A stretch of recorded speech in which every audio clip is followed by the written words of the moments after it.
Hello friends, मैं शिव शंकर सिंह आपका स्वागत करता हूं आपके अपने यूट्यूब चैनल गोल मेंटोर पे। दोस्तों, हम एनसीईआरटी का साइंस पढ़ रहे हैं और यह क्लास 6 का साइंस है जिसका 14वें चैप्टर का हम आज अध्ययन करेंगे। ठीक है, 14वें चैप्टर का नाम है जल यानी कि वाटर। जल है तो कल है, यानी कि यह हमारे जीवन के लिए बहुत ही उपयोगी चीज़ है। इसके बिना हम अपनी कल्पना नहीं कर सकते हैं, यानी कि जीने की कल्पना हम नहीं कर सकते हैं। अब हम देखते हैं हम कितने जल का उपयोग करते हैं। ठीक है, पहला ही इसका बिंदु है, पहला ही टॉपिक है कि हम कितने जल का उपयोग करते हैं। हम अपने दैनिक कार्यकलाप के लिए कितने जल का उपयोग करते हैं। तो हम नहाने में, धोने में, खाने में, पीने में, खाना बनाने में, मवेशियों के लिए और फिर बहुत से ऐसे क्रियाकलाप हैं जो हम जल के बिना नहीं कर सकते, यानी कि जल के बिना रहना ही हमारे लिए असंभव है। तो इन सब क्रियाकलापों में नहाने, धोने, खाने पीने और खाना बनाने, उसके बाद अपने आप को स्वच्छ रखने में, इस तरीके से हम जल को बहुत ज़्यादा उपयोग में लाते हैं। जल के बिना हमारा जीवन संभव नहीं है। अब हम ये देखते हैं कि जल हम कहाँ से पाते हैं। ठीक है, हम जल कहाँ से प्राप्त करते हैं, जल का स्रोत क्या है। दूसरा पॉइंट है इसका, दूसरा बिंदु है इस चैप्टर का कि हम जल कहाँ से प्राप्त करते हैं। आपने उपयोग के लिए कहाँ से जल प्राप्त किया है, पहले इसको देख लेंगे। कहाँ हमारा स्रोत क्या है, विभिन्न जगहों पे, विभिन्न शहरों में अलग अलग इसका स्रोत है। कहीं नदियों से, कहीं तालाबों से, कहीं हम ग्राउंड वाटर को यानी कि भौम जल को उपयोग में लाते हैं। तो ये हम देखेंगे। आप आप में से कुछ कहेंगे हम नदियों से, झरनों से, तालाबों से, मतलब यहाँ से हम जल प्राप्त करते हैं। ठीक है, अब हम यह देखते हैं कि आपका जो जल आता है, क्या नदी, तालाब और समंदर से आने वाले जो पानी हैं वो क्या शुद्ध होते हैं, वो क्या हमारे लिए उपयोगी हैं। हम में से प्रत्येक का अपने घर में जल प्राप्त करने का ढंग भिन्न हो सकता है। अंततः हम सबके लिए क्या होता है, जल के एक ही स्रोत हैं, जैसे तालाब और झील, नदी तथा कुएं। हमारा स्रोत जो है अलग अलग हो सकता है, लेकिन हम सभी क्या करते हैं, पानी ही तो प्राप्त करते हैं। अब हम यह चर्चा करेंगे आगे चल करके कि पानी कैसा होता है, कहाँ का पानी कैसा होता है। मान लीजिए समंदर में भी पानी है, तो क्या उसको हम डायरेक्ट अपने यूज में ला सकते हैं। इन सब तथ्यों का बारीकी से अध्ययन करेंगे। समुद्रों और महासागरों के जल में बहुत से लवण होते हैं। आपको पता है, समुद्र और महासागर के जल में बहुत लवण घुले होते हैं। अब ये क्या होता है, जिससे इसका जल है खारा होता है, इसलिए यह पीने के लिए अनुपयुक्त तथा अन्य घरेलू, कृषि तथा उद्योगों की आवश्यकता पूर्ति के लिए उचित नहीं है। हम यानी कि समंदर के पानी को अपने घरेलू उपयोग में तो नहीं ही ला सकते, उसको कृषि और क्या है, उद्योगों के भी आवश्यकता में नहीं ला सकते, यानी कि उनकी भी आवश्यकता को हम पूर्ति नहीं कर सकते हैं। कदाचित आपने एस.टी. कोलरिज द्वारा 1798 में लिखी गई कविता rime of the ancient mariner, इनका कविता है। इसका इनके आप लेखक का, कवि का नाम याद कर लेंगे। कवि का एस.टी. कोलरिज। इन्होंने कब लिखा था, तो 1798 में लिखी गई इनकी कविता है rhyme of the ancient mariner. ठीक है, ये कविता है। हर जगह जल ही जल, पीने के लिए कोई बूंद नहीं। ठीक है, इनका क्या है, हर जगह जल ही जल, समंदर पर इन्होंने लिखा है हर जगह जल ही जल, पीने के लिए कोई बूंद नहीं। यहाँ कवि ने महासागर में भटके किसी जहाज के नाविक की करुण गाथा का उल्लेख किया है। वो एक नाविक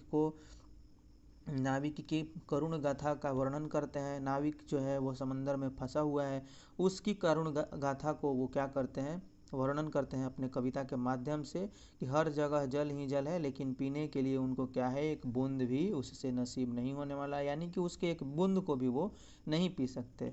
ऐसे मरता सो क्या नहीं करता, आप एक दो बूंद का क्या, थोड़ा मात्रा में तो पी ही सकते हैं, लेकिन वो क्या होता है, हमारे शरीर के लिए हानिकारक होता है, लाभदायक नहीं होता है। ठीक है, यानी कि वो अमूमन पीने के काम में नहीं आ सकता। आप यह देख रहे हैं कि यदि वो कृषि के लिए और उद्योग के लिए काम में नहीं आ सकता है, तो वो पीने के रूप में कैसे हम उसका इस्तेमाल कर सकते हैं। जल के विलुप्त होने की क्या है, जल के विलुप्त होने की युक्ति। आपने कितने बार यह देखा कि फर्श पर फैला जल कुछ समय बाद सूख जाता है। ये कैसे विलुप्त हो जाता है? आखिर इसके विलुप्त होने का रीजन क्या है? मेन इसके कारण को हम पढ़ते हैं। यह जल विलुप्त होता प्रतीत होता है। इसी प्रकार गीले कपड़े के सूखते समय भी जल विलुप्त हो जाता है। ठीक है, गीला कपड़ा भी आपका क्या होता है? सूख जाता है, तो इससे जल क्या होता है? विलुप्त हो जाता है। और उसके बाद वर्षा के पश्चात गीली सड़कों, छतों तथा अन्य स्थानों से जल विलुप्त हो जाता है। यह जल कहाँ जाता है? हम यह देखेंगे कि यह जल आखिर जाता क्या है, कहाँ है। जल चक्र के माध्यम से, जल चक्र यानी कि पूरा एक साइकिल पूरा होता है जल का, पानी का, वाटर का, कि यह कहाँ से आता है, फिर कहाँ जाता है, फिर जहाँ से आता है वहीं चला जाता है। इस पूरे एक क्रम को हम क्या कहते हैं? जल चक्र कहते हैं। तो इससे जल के विलुप्त होने की युक्ति यानी कि उसका क्या रहस्य है, हम यह जानने का कोशिश करेंगे कि जल कहाँ से आया था, कहाँ से चला गया, कहाँ चला गया, फिर वह कहाँ से वापस आता है। तो हम जल चक्र को देखते हैं कि पहले भाई वर्षा होती है, उसके बाद वह बारिश का पानी नदी में जाता है, फिर नीचे कुछ ग्राउंड वाटर के रूप में नीचे धरती द्वारा अवशोषित कर लिया जाता है। उसके बाद फिर वो क्या होता है कि नदी नालों झरनों से होता हुआ उसको सूर्य का प्रकाश अपनी ओर खींच लेता है, यानी कि वाष्प बन के वो वहाँ जाते हैं। वाष्प बन के वहाँ जाने के बाद उनका फिर से वहाँ इकट्ठा होते हैं। वो इकट्ठा होने के बाद वो बादल बादल बनते हैं। बादल फिर बरसता है और वह फिर क्या होते हैं कि धरती पर हमारे खेती के काम में आते हैं। मानसून जब आता है तो वो बरसते हैं। ठीक है, तो इस प्रकार से पूरा एक जल चक्र पूरा होता है। पौधों द्वारा जल की क्षति, पौधों द्वारा जल की क्षति आपने अध्याय 7 में पढ़ा है कि पौधे क्या करते हैं? वृद्धि के लिए उनको भी जल की आवश्यकता होती है।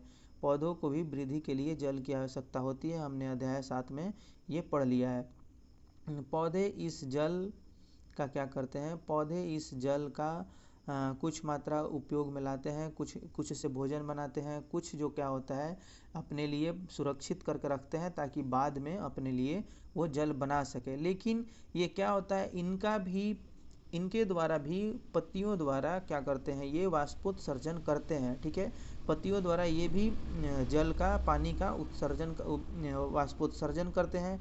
ये सारा जो भी वाष्पोत्सर्जन होता है, जहाँ से भी वाष्पोत्सर्जन होता है, या पेड़ पौधे करते हों, या वर्षा का पानी है, बाढ़ का पानी है, ये सभी कहीं या तो ग्राउंड वाटर नीचे चले जाते हैं, हमारे धरती द्वारा अवशोषित कर लिए जाते हैं, या नदी नालों और झरनों से क्या होते हैं? ये सूर्य की किरणों के द्वारा वाष्प में बदल करके ऊपर चले जाते हैं, यानी कि बादल बन जाते हैं। ठीक है, अब बादल कैसे बनते हैं? बादल कैसे बनते हैं इनको देख लेते हैं। पूरा एक जल चक्र यानी कि वाटर साइकिल हमारा पूरा होता है, उसको देखने का कोशिश करते हैं, उसको जानने का कोशिश करते हैं। बादल कैसे बनता है? जल से आधा भरा गिलास लीजिए, इस क्रियाकलाप के माध्यम से समझने का कोशिश कीजिए। जल से आधा भरा गिलास लीजिए, गिलास को बाहर से सूखे कपड़ों से आप क्या कर दीजिए? पोंछ दीजिए। जल में कुछ बर्फ डालिए।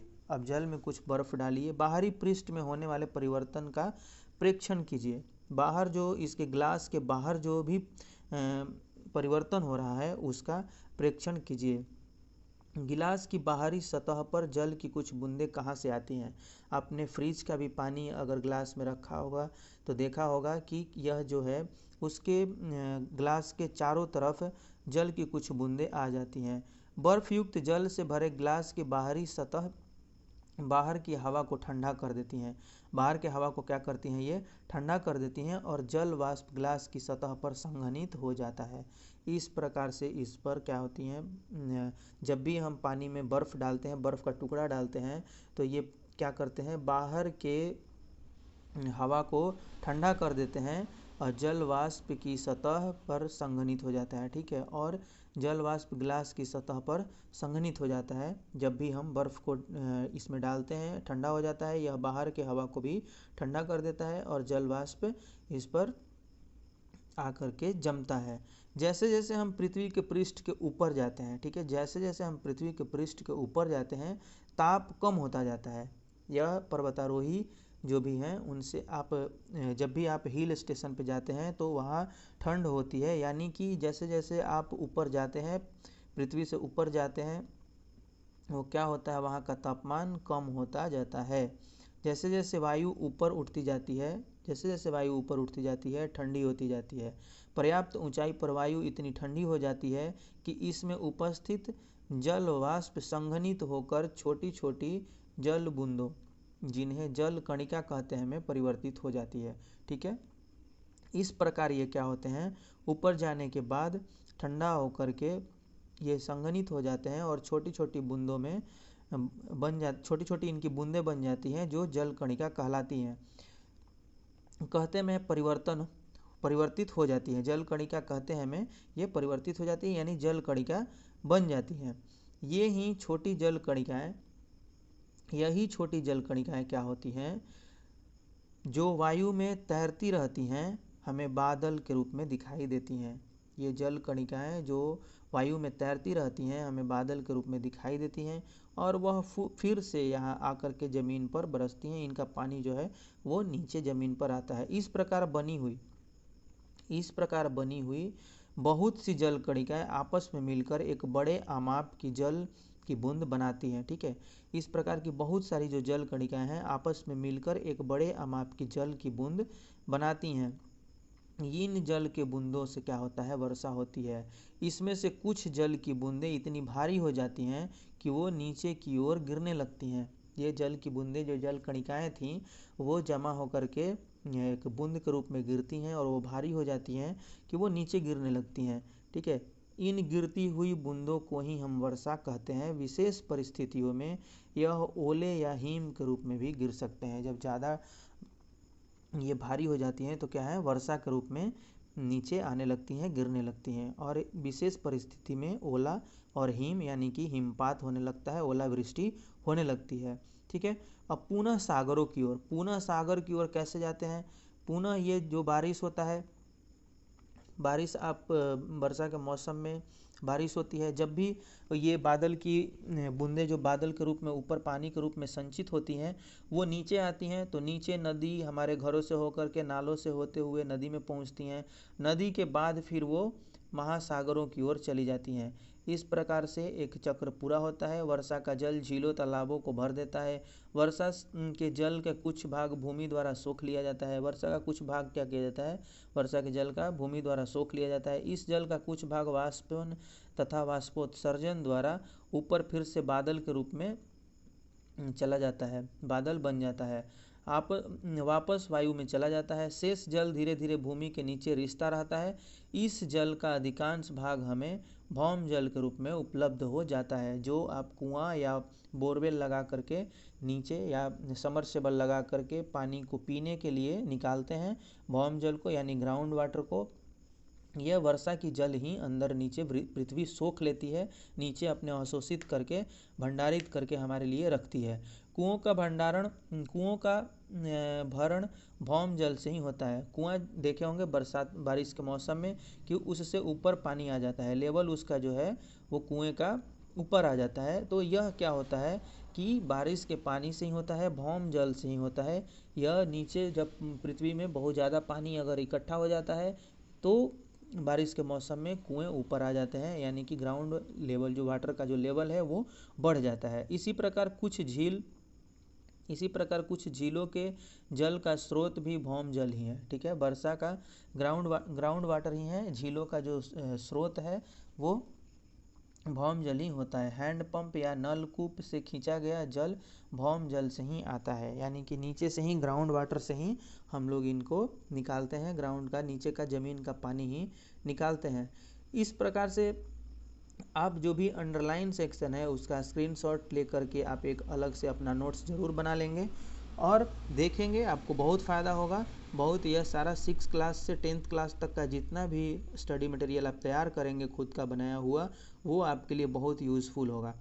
अब हम जानते हैं कि भूमि की सतह पर वर्षा रूपी जल, ठीक है, अब हम यह जानते हैं, ऊपर हम पढ़ चुके हैं कि भूमि की सतह पर वर्षा रूपी जल ओलों तथा हिम के रूप में महासागरों में वापस पहुंच जाता है। इस प्रकार जल पृथ्वी की ऊपरी सतह से जल वाष्प के रूप में वायु में जाती है और वर्षा ओलों तथा हिम के रूप में वापस फिर से लौट आती है। यही जल चक्र है। ठीक है, यही पूरा का पूरा हमारा जल चक्र है।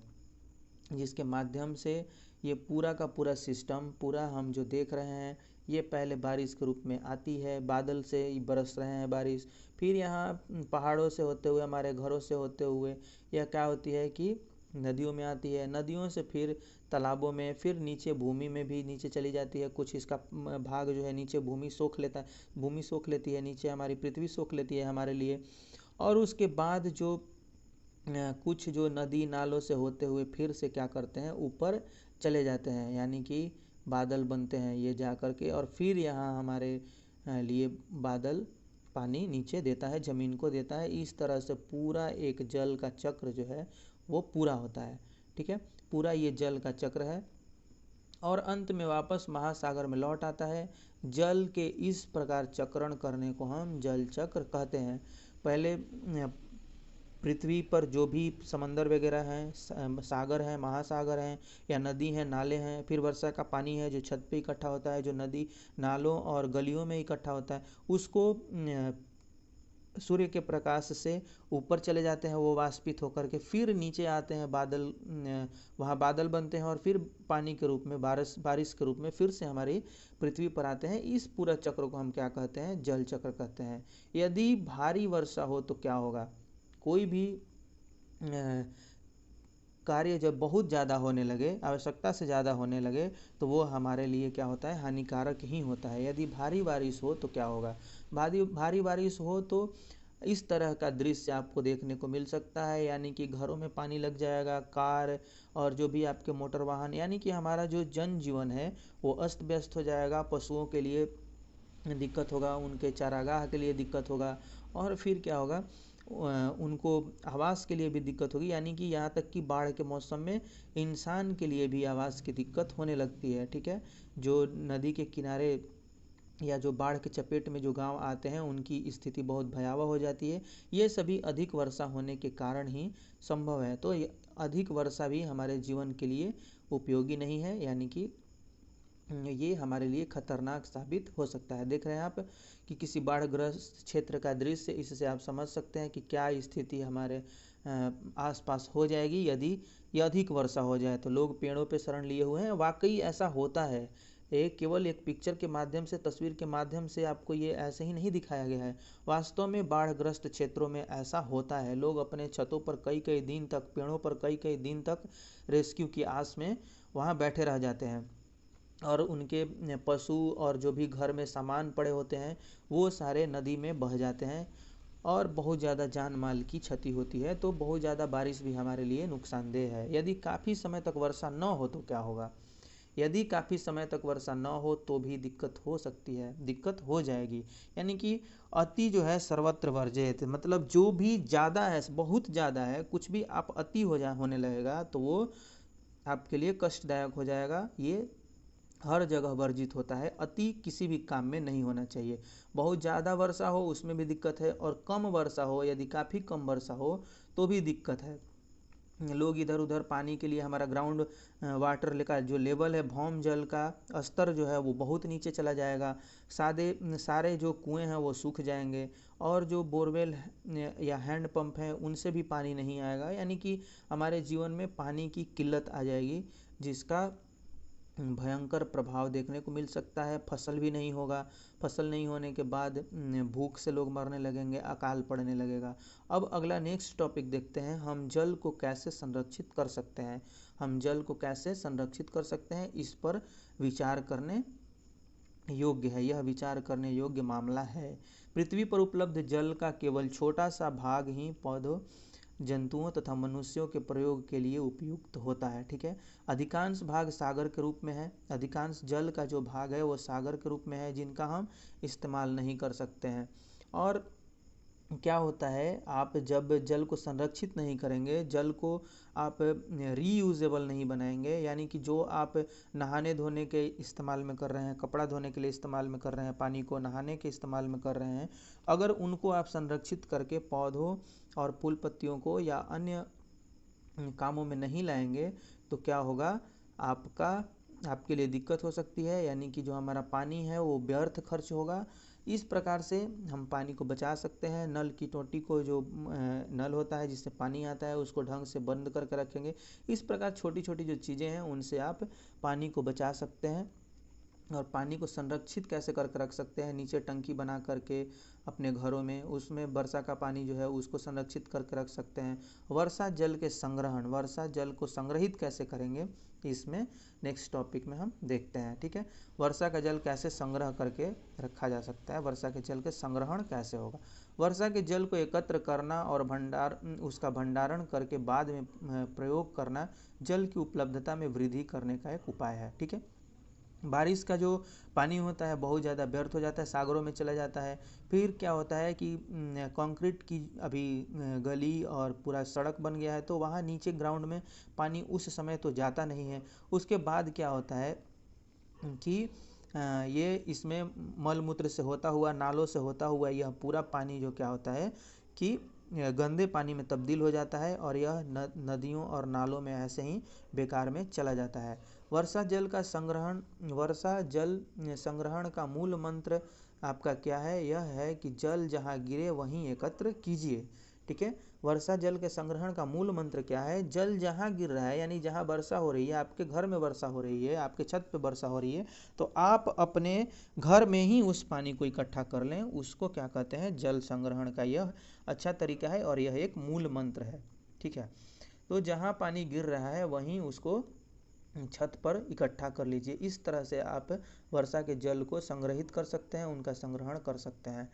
पहले ये छत पे आप एक नल लगवा सकते हैं, पाइप लगवा सकते हैं, पाइप के माध्यम से यह पानी इस तरीके से गिर रहा है। फिर यहाँ से कुछ इसके धूल कण आपको अलग हो जाएंगे, फिर ये नीचे आके टंकी में, यहाँ जो नीचे टंकी बनाई होती है वहाँ पे आकर के रुकती है और इसको आप रीयूज कर सकते हैं, यानी कि पुनः उपयोग कर सकते हैं इस वर्षा के जल को।